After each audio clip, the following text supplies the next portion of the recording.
I'd always thought our life was a steady rhythm, a comfortable cadence of shared mornings and quiet evenings. Me, Daniel, a man of routine, software engineer, coffee enthusiast, and husband to Clara for 12 years. She was the spark, the one who dragged me out of my shell with her wild ideas and infectious laughter.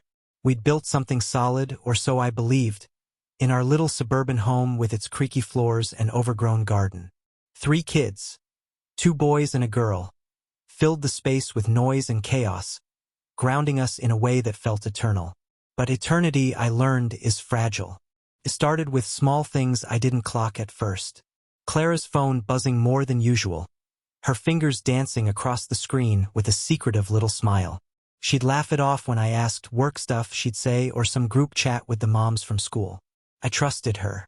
Why wouldn't I? She'd always been the one to pull me back from my paranoid edges, teasing me about overthinking. "You're too serious, Dan," she'd say, pressing a kiss to my forehead. Then came the late nights. She'd started volunteering at this community theater group, something about rediscovering herself after years of diapers and PTA meetings. I supported it, loved it even.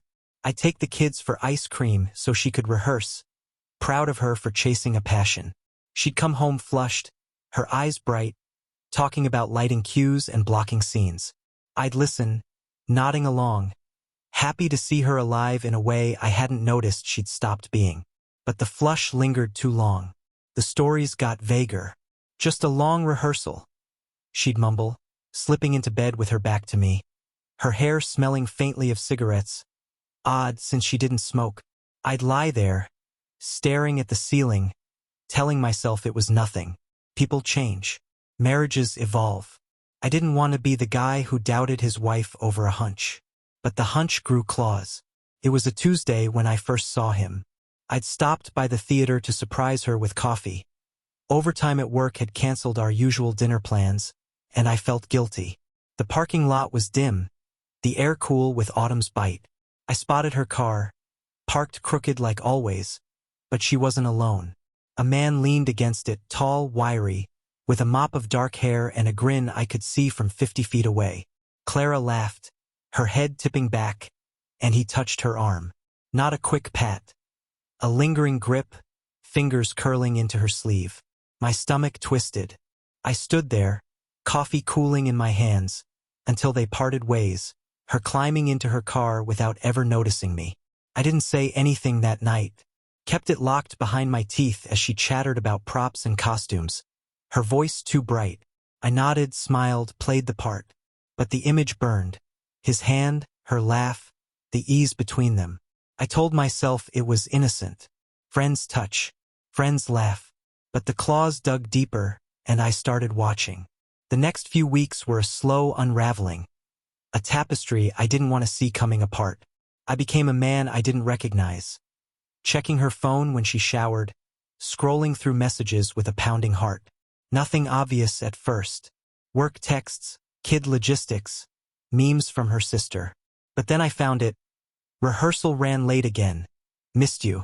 No name, just a number. Sent at 11:47 p.m. the night before. My thumb hovered over the screen, breath shallow. Who misses you that late? Who texts like that? I didn't confront her. Not yet. I needed more proof, not suspicion. So I dug. Watched her leave for rehearsals in outfits I hadn't seen before. Tight jeans, a scarf I didn't buy her, lipstick she hadn't worn in years. She'd kiss me goodbye, quick and distracted, and I'd taste the lie on her lips. The kids didn't notice, too busy with homework and video games, but I did. Every shift in her tone, every too long pause. I started driving by the theater. Not proud of it, but the pull was stronger than my shame. Some nights, her car was there, lights spilling from the building, shadows moving inside. Other nights, it wasn't. Those were the worst. Her phone pinging home soon, while I sat in the dark, wondering where she really was. One night, I followed her. She didn't go to the theater. She turned left instead of right, down a street I didn't know, parking outside a diner I'd never heard of. I stayed back, headlights off, watching as she slid into a booth across from him. The wiry guy, all grins and easy charm. They didn't touch much. A brush of hands over the table, a laugh that carried through the window. But it was enough.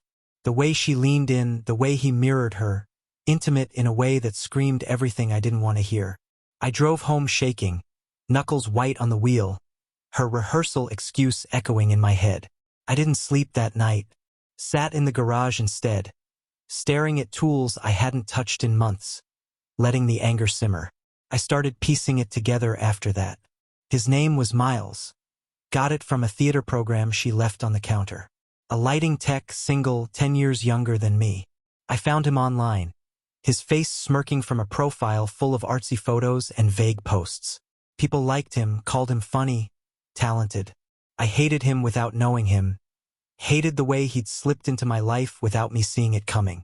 It wasn't the typical betrayal I'd braced for.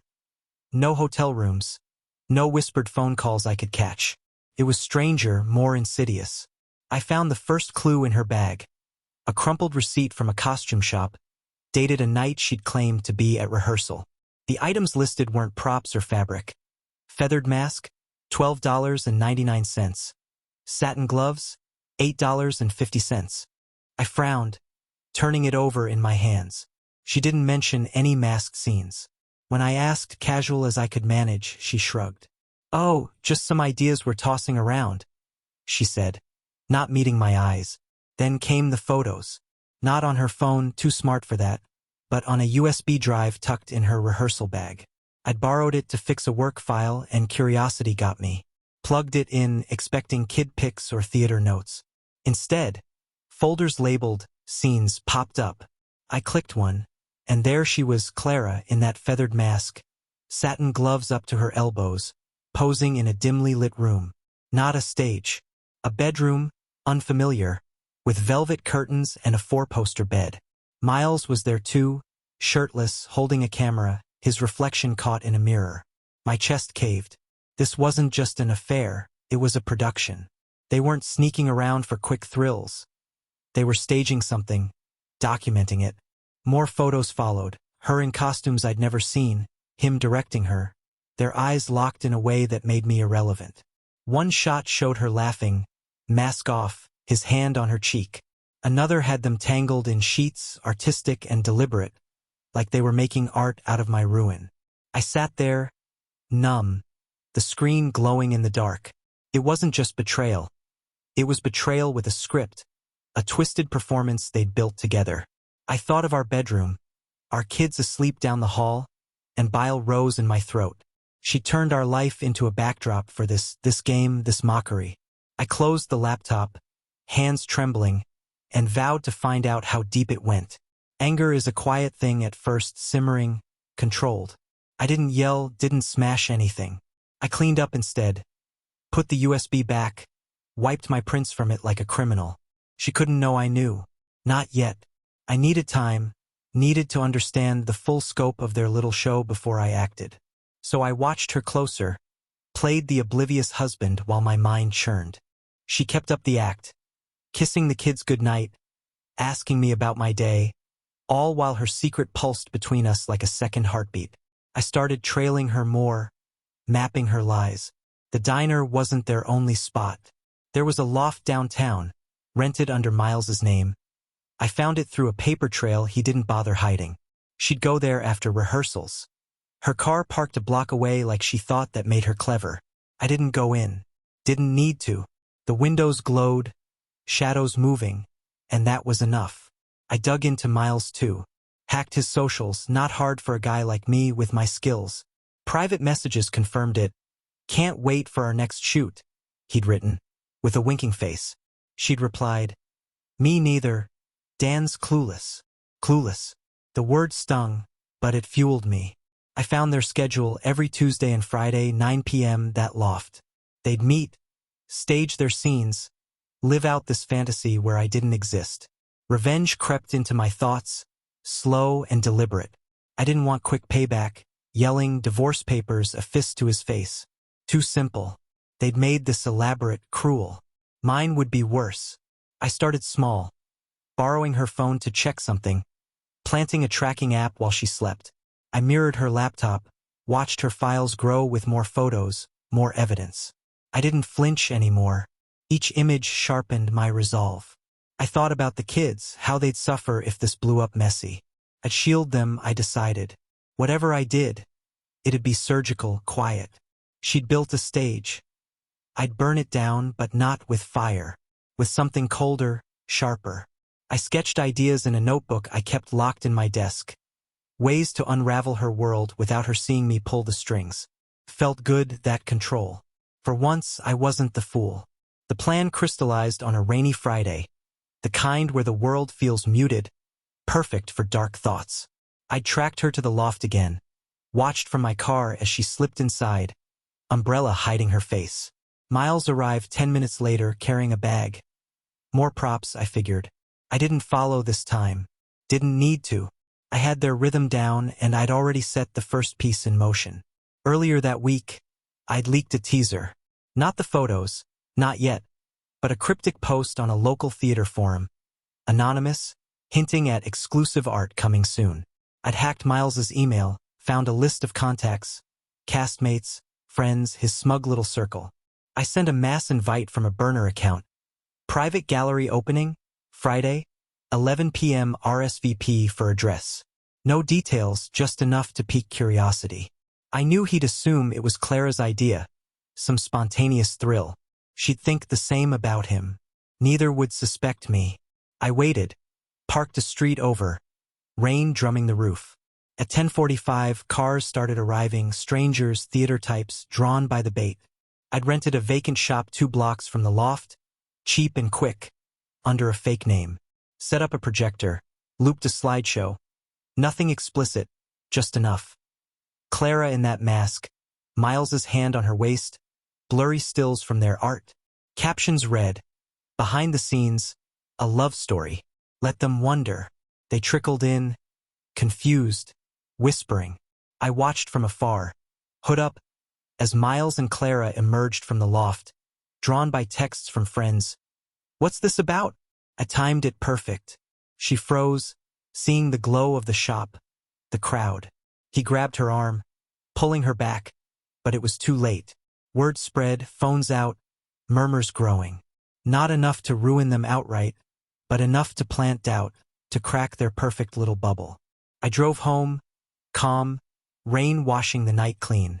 She'd come back late, rattled, and I'd be there. Clueless Dan, asking how rehearsal went. The first strike was mine, and they didn't even know the war had started. Clara came home that night like a storm trapped in a bottle. Quiet on the surface, but trembling beneath. I played my part, sprawled on the couch with a beer, asking how her night went. "Fine," she muttered, avoiding my eyes. Her scarf still knotted tight like a shield. I pressed, casual as ever. "Heard there was some gallery thing downtown. What was that about?"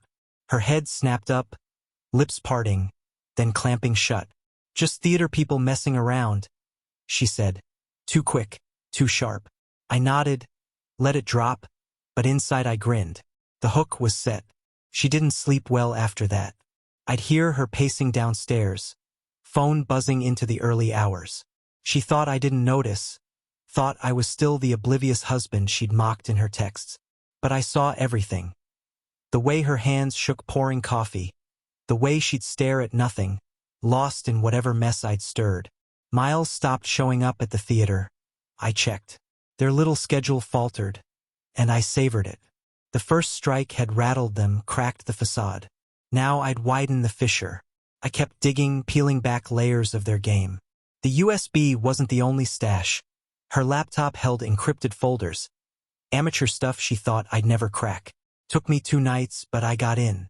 More photos, yes, but also videos, short clips of them laughing, planning, staging their scenes. One showed Clara in that feathered mask, twirling for him, her voice soft. "Think he'll ever figure it out?" Miles chuckled, off-screen. "Not a chance." My jaw tightened, but I didn't flinch. I copied it all, every frame, every word, storing it on a drive I hid in the garage. The kids noticed her edge too. Our oldest, Jake, asked why Mom was weird lately. I shrugged, said she was tired from rehearsals. Kept them out of it, my shield held firm. But Clara's mask was slipping, and I pushed harder. Sent another anonymous tease. this time to her theater group's email list, a screenshot of her in those gloves, captioned, "Who's the star of this show?" No context, just enough to spark whispers. She came home fuming that night, ranting about some creep sabotaging the troupe. I listened, all sympathy, while my pulse thrummed with victory. She started suspecting Miles, I could tell. Their texts, mirrored to my screen, turned sharp. "Did you leak this?" she'd type. "Why would I?" he'd snap back. Doubt seeped in and I fed it. Planted a fake message from him on her phone. Easy with my access, saying, "We should cool off. Too risky now." She didn't reply, but I saw the fallout. She canceled a rehearsal, stayed home instead, eyes darting to me like I might suddenly know. I didn't let on. Not yet. The beauty of revenge is its patience. It's a spider's web, delicate until it's not. I spun mine tighter, thread by thread. Clara's paranoia grew. She'd double-check locks, glance over her shoulder driving. Miles faded from her orbit. I tracked his car, saw it parked at his place more than the loft. Their little world was fraying, and I hadn't even shown my hand. But I wasn't done. The gallery stunt was a jab. I wanted a gut punch. I rented a P.O. box under a fake name, mailed her a package, simple, untraceable. Inside, a single photo from their stash. Her in the mask, his shadow behind her. No note, just the image, crisp and accusing. She opened it while I was at work. Security cam I'd hidden caught her gasp, her hands crumpling the envelope. She didn't tell me, didn't dare. But she called Miles, voice hushed, demanding answers. "Someone knows," she hissed. He swore it wasn't him, but the trust was gone. I listened later, replaying the feed, and smiled. Next, I hit him. His lighting gigs dried up. Anonymous tips to his clients. Vague warnings about unprofessional conduct. Nothing provable, just enough to spook them. His online reviews tanked too. Bots I'd coded left subtle digs. Eroded his charm. He posted about it. Frustrated. Blaming haters. Clara saw and their texts grew colder. "Fix this," she wrote. "I'm trying," he shot back.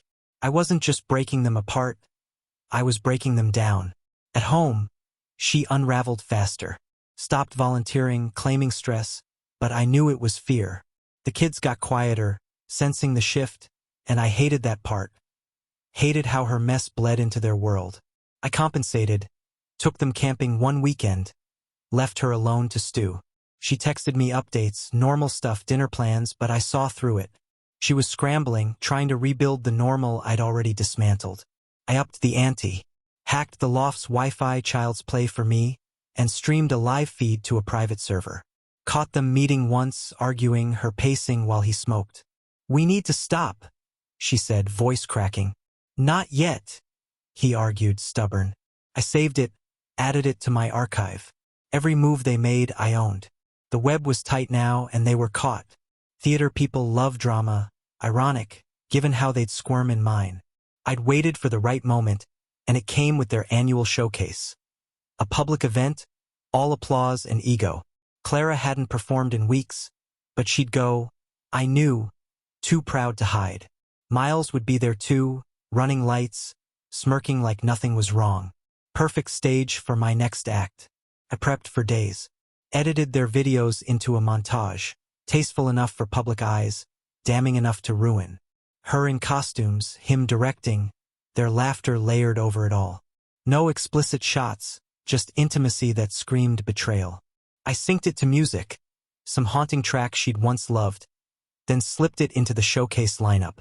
Bribed a tech kid with cash and a fake sob story about lost files. He didn't ask questions, just loaded it onto the projector. The night arrived, crisp and crowded. I went too, brought the kids, said it'd be fun. Clara hesitated but came, pale under her makeup, eyes scanning the room. Miles lingered backstage, oblivious. The show rolled on, skits, songs, polite claps. Then my piece hit. Lights dimmed, screen flared, and there she was, masked, glowing with him. Gasps rippled through the audience. Then murmurs. Clara froze beside me, fingers digging into her purse. Jake whispered, "Is that Mom?" I hushed him, feigning confusion. Miles bolted from the booth, yelling at the tech, but it played on 3 minutes of their secret, undeniable. People stared, whispered, some laughed. Clara stood, shaky, muttering about a mistake, but no one bought it. I stayed calm, asked what was wrong, let her flounder. She fled before it ended, car peeling out. Miles followed, chased by glares. The crowd buzzed, and I sat there, the stunned husband, while inside I roared. She didn't come home till dawn. Reeked of coffee and regret when she did. I was up, waiting, kids still asleep. What happened? I asked, voice steady. She stammered. Some prank, she claimed, someone hacked the show. I nodded, let her spin it, watched her eyes dart like a trapped animal's. She didn't suspect me, not yet, but the weight of exposure crushed her. I need sleep, she mumbled, retreating upstairs. I let her go, knowing rest wouldn't fix this. Word spread fast. By noon, her phone buzzed with texts. Friends, castmates, questions she couldn't answer. She silenced it, hid in our room, but I saw the cracks. Jake asked again about the video. I said it was a mix-up, kept him distracted with games. Clara emerged later, gaunt, avoiding me. I'm quitting theater, she announced, like that erased it. I said it was her choice, neutral as stone, while my plan ticked forward. Miles took it worse. Lost 2 gigs that week. I'd made sure of it, nudging his network with more whispers. His posts turned bitter, ranting about betrayal. Ironic, I thought, mirroring his feed. Clara stopped texting him. I checked, but the silence wasn't peace. It was fear. She'd glance at me, searching, wondering if I knew. I gave her nothing, just the same old Dan, cooking dinner, folding laundry. I sent another package, this time to her sister, a flash drive labeled Family Secrets. Same montage, no note. Her sister called that night, voice shrill through the line. Clara blanched, fumbled excuses, hung up crying. I asked who it was, all concern. Nobody, she lied, and I let it sit, festering. The fallout wasn't just public now. It was personal, spreading like wildfire I'd lit. Revenge isn't linear. It twists, sharpens, finds new edges. I'd humiliated them, sure, but it wasn't enough. Clara clung to normalcy, cooking breakfast like a robot, smiling at the kids through gritted teeth.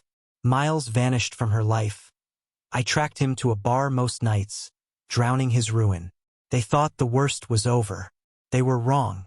I'd saved the cruelest cut for now, when they'd let their guard down. I started with her pride. She'd always bragged about her perfect family, posted our photos online, curated bliss. I hacked her accounts, subtle at first, changed captions to hint at cracks, keeping it together, not what it seems. Friends commented, concerned. She didn't notice till too late. Then I posted a still, her with Miles, blurred but clear enough, captioned, "Art imitates life." She woke to a flood of messages, scrambled to delete it, but screenshots spread. She confronted me, wild-eyed, demanding if I'd seen her phone. I shrugged, said she'd left it open. The lie held. Next, Miles's turn. I'd kept his clients' emails, sent them a forged invoice, backdated, claiming he'd overcharged for months. Attached a clip of him laughing with Clara, implying blackmail. 2 canceled him outright. Others hesitated. His phone lit up. I watched via his hacked camera, panic setting in. He called her, begged her to help. She hung up, sobbing, and I listened from the hall, unseen. At home, I tightened the noose, left photos around, slipped one in her purse, another under her pillow. She found them, gasped, hid them without a word. I asked once, innocent, if she'd lost something. She shook her head, pale, unraveling. The kids felt it. Our girl, Lily, asked why Mommy cried so much. I hugged her, said grown-ups get sad sometimes, and planned my endgame. They'd built their betrayal as art. I'd make their ruin a masterpiece. Clara's unraveling became a quiet collapse, a house of cards folding under its own weight. She stopped pretending, barely spoke, moved through our home like a ghost. The kids felt the chill. Jake retreated to his room. Lily clung to me, asking questions I dodged with bedtime stories. I kept up the act, made pancakes, drove them to school, while beneath it all I tightened the screws. She didn't suspect me, not fully, but her eyes held a flicker of dread whenever I smiled. I turned to her world next, her friends, her sanctuary. She'd always leaned on them, the theater moms and wine night crew, boasting about her life. I'd met them, knew their names, their emails. From a ghost account, I sent a curated archive. Photos, clips, snippets of her with Miles, labeled Clara Unmasked. No explanation, just the raw truth. Responses trickled back. Shock, pity, a few cutting replies she'd never see, but I did. By week's end, her phone stopped buzzing with their chatter. She noticed, asked me if I'd heard from anyone. Not lately, I said, stirring soup, letting the silence bite. Miles spiraled too, I tracked it all. His bar tabs climbed. His posts grew erratic, blaming snakes for his downfall. I nudged it further, forged a letter from his landlord, claiming unpaid rent, slipped it into his mailbox via a courier. He raged online, clueless, while I watched his life fray. Clara didn't reach out to him. I'd cut that thread, but I knew she felt his ruin echo hers. Good. They'd built this together. They'd fall together. At home, I planted more seeds, left a feathered mask, identical to hers, on the kitchen counter, no note. She found it, froze, then tossed it in the trash without a word. Later, I pulled it out, set it on her nightstand. She woke to it, screamed, woke the kids. What's wrong? I asked, rushing in, all concern. She stammered about a prank, sent them back to bed, but her hands shook all day. I didn't stop, slipped satin gloves into her coat pocket, watched her find them at the grocery store, her face draining white. She was breaking and I wasn't done. Revenge is a mirror.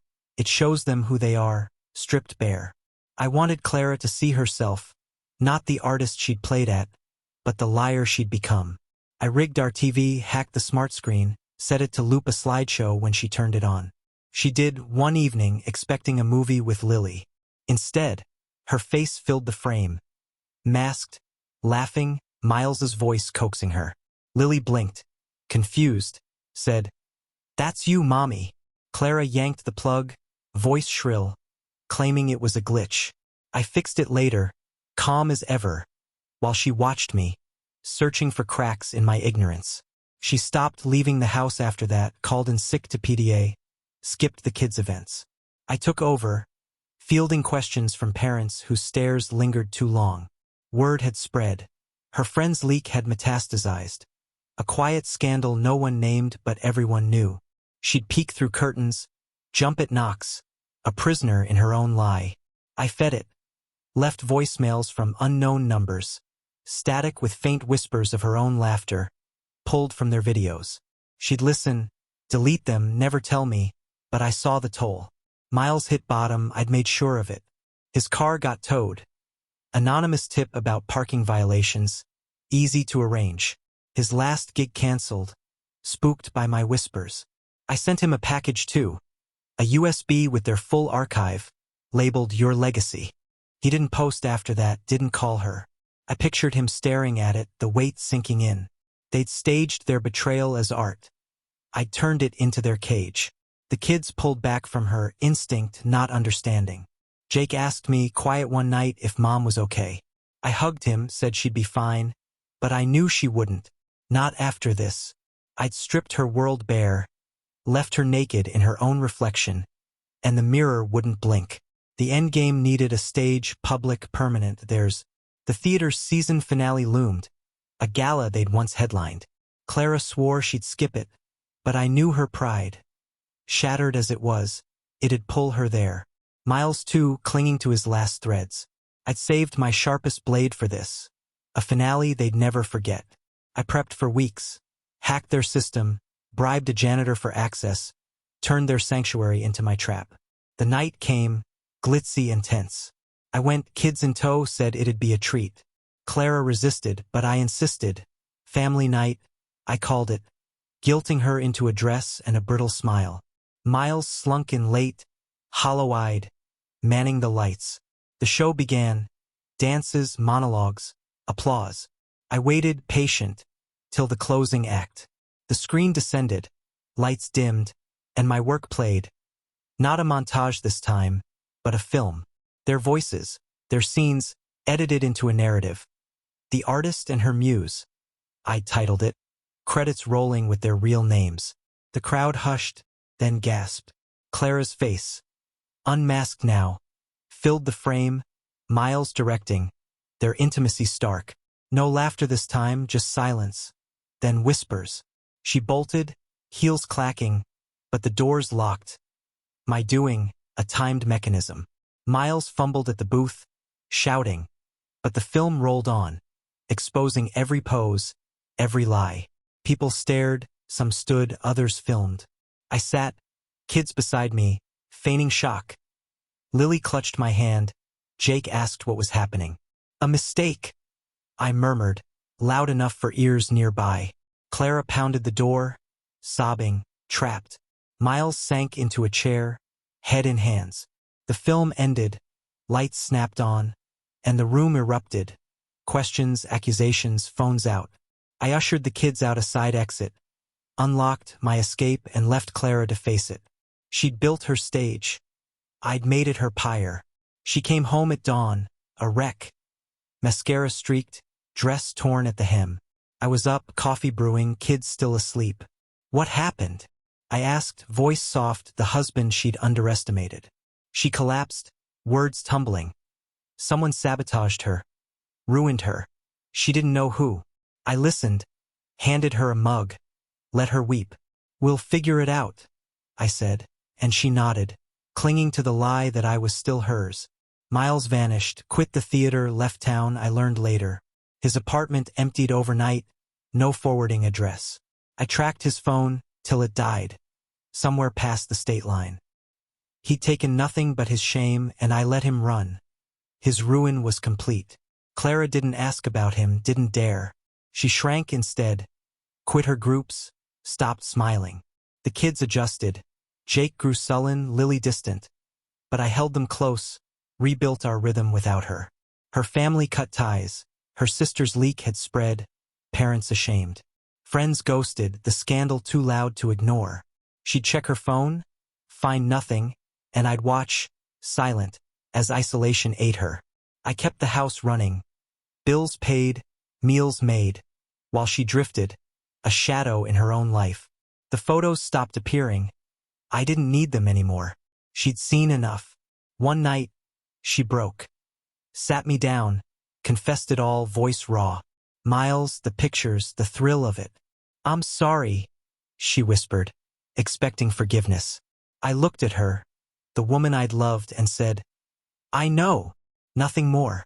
She waited, but I stood, left the room, let her sit with it. She'd betrayed me with a script. I'd answered with one colder, crueler, and mine had won. Months passed, and the ashes settled into something new. Clara stayed, didn't leave, didn't fight, just existed, a tenant in our home. I filed papers, quiet and legal, took the kids halftime. She didn't contest it, signed with a trembling hand, eyes dull. They thrived with me.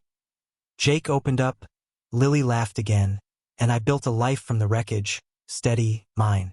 She got a job, some desk thing, faded into routine. No theater, no Miles, no spark. I heard she'd tried therapy, but it didn't stick. Her punishment wasn't loud. It was this, the slow bleed of everything she'd been. I didn't gloat, didn't need to. I'd taken her stage, her pride, her world, and left her with the echo. Me? I moved on, new house, new rhythm, the kids my anchor. The anger faded, replaced by calm. I'd crafted a revenge as intricate as their betrayal, and it fit. Clara and Miles had staged their art. I'd staged their end, and the curtain fell exactly as I'd planned.